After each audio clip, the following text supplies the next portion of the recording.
and serving you on TV, online, and on the go. This is Valley News Live at 5. Major drug cases across the state are on hold. It's happening because attorneys are waiting on Measure 3, which would legalize recreational marijuana in North Dakota. Valley News Team's Melanie Palmer investigates why these cases have been pushed back and has our story. It was a big story a little over a year ago. Thousands of dollars worth of pot was found during a traffic stop in West Fargo. The man accused, Hans Wagner, has had this case hanging over him for more than a year. His case isn't over yet, but we're told a plea deal is in the works. But that's not happening until after November 6th. It's going to end up being legalized and would end up being expunged anyways. Why not wait and see? Luke Heck handles a lot of criminal cases for the Vogel Law Firm. Heck, like a lot of lawyers around here, have had to shift cases around because they want to see what you decide. If Measure 3 passes, the practical resolution, though, is why go through those ropes or go through all the steps to do that when it is now legal and it's going to, under the measure, it would be expunged. And for some other accused drug offenders like Wagner, they have to wait on their sentencing until after election night. It doesn't mean that they get out of prison or they have to stop paying the piper on whatever their sentence was. It just means that after they're done with everything, then it gets sealed. So why not just sentence them now and then have to expunge the conviction after election? They just want to see whether that constitutional measure were to pass, Measure 3, and if it does pass, how that might affect their client's case. Assistant State's Attorney Tracy Peters tells us she's personally seen a handful of these cases, including Wagner's. And she says defense attorneys want to make sure the charges people like Wagner are facing are still against the law. In Fargo, Melanie Palmer, Valley News Live. We also talked with another criminal defense attorney, Nick Thornton. He tells us if Measure 3 passes, there will be a huge rush to expunge the conviction, and it has to be handled within 30 days. The attorney representing William Hayne announced his client plans on appealing his conviction to the North Dakota Supreme Court. A judge ruled that Hayne is a dangerous offender and sentenced him to life in prison for his role in the 2017 Savannah Greywind murder. Hayne's attorney said he would not offer any further comments regarding the appeal. Wadena police are warning you about some high-risk sex offenders moving into the area. Timothy Bungert and Adam Schultz are both Level 3 offenders. They'll be moving to Wadena on November 1st and November 5th. Both have served their court-appointed sentence and are transitioning into the community. The blue skies and the sunshine were a welcome sight today. Hutch, will it be quiet tonight too? Yeah, and so were the blue skies and the sunshine. It was just an absolutely gorgeous day. In fact, get out and enjoy this evening, Andrea, because it'll be the warmest of the next several days. Beautiful conditions persist here in the Red River Valley. Taking a look at the radar shows some unsettled weather to the west and far north. Just hit and miss sprinkles there, but most of our viewing area enjoying quiet conditions as we head into our Tuesday evening. 48 Roseau, 50 Detroit Lakes, 53 in Grand Forks, and Sisseton now at 56 degrees. Here in Fargo, clear skies for the majority of the evening. Late, a few clouds building in. We'll slip through the 40s this evening, fairly light wind as well. All in all, we have some big-time changes ahead as we head through the rest of the work week and the weekend. I'll have details on what you can expect, particularly on that Halloween, which is right around the corner. That's what we all want to know. Thank you you. New information tonight on a 23-year-old missing persons case in northwestern Minnesota.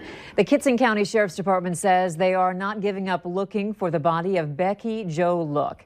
They have been getting good tips from the public, and with the use of cadaver dogs, they got another hit on a property that Becky used to live on.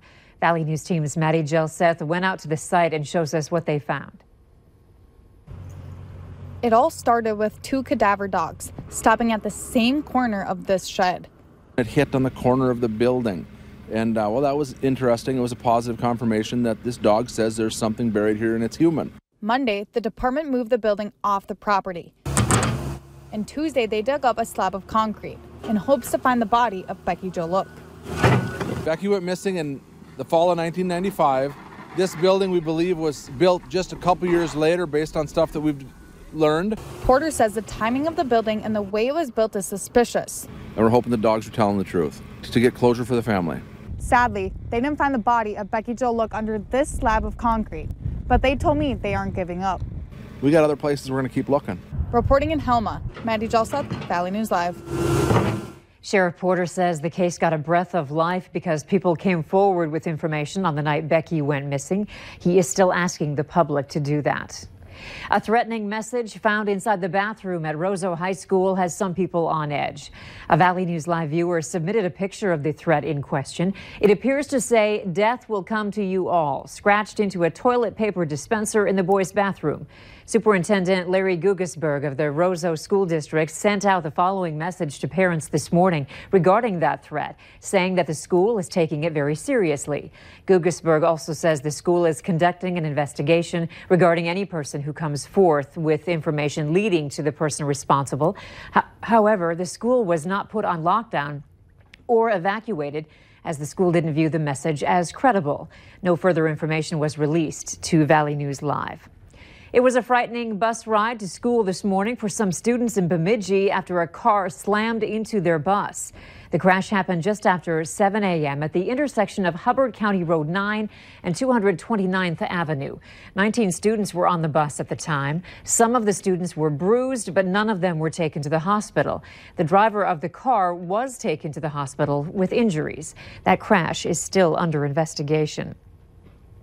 A North Dakota Highway Patrol trooper was taken to the hospital after he was hit by a truck. It happened Monday evening east of Watford City. Authorities say a trooper stopped his squad car to control traffic because cattle were crossing the road. A 22-year-old man from Montana didn't see the squad lights or other vehicles that were stopped and sideswiped a truck, rear-ended the squad car, and then hit the trooper. The trooper's condition is not known at this time. The crash is also still under investigation. West Acres Mall is about to get a facelift. Mall officials announced a multi-million-dollar redevelopment project earlier today. The shopping center will be opening up a Crave restaurant and says it's the first addition to what will be called the District. West Acres describes it as a carefully crafted collection of sit-down restaurants in a beautifully landscaped space. We call it activation, but events, so that there's room for more than just eating, so that there's music, room for entertainment, and then when the garage doors are open, it allows for expansion of the activities outdoors. The restaurant will take up the area that was Radio Shack and part of Sears. It is set to open in the spring of 2019. There is hope and help for people keeping track of loved ones dealing with autism and Alzheimer's. The hope comes from Project Lifesaver, and it stems from a local tragedy. David Lemmy was only 6 when he walked away from his West Fargo home and drowned.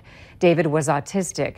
But today, David's family is trying to make sure others will not have to deal with a loss the way they've had to.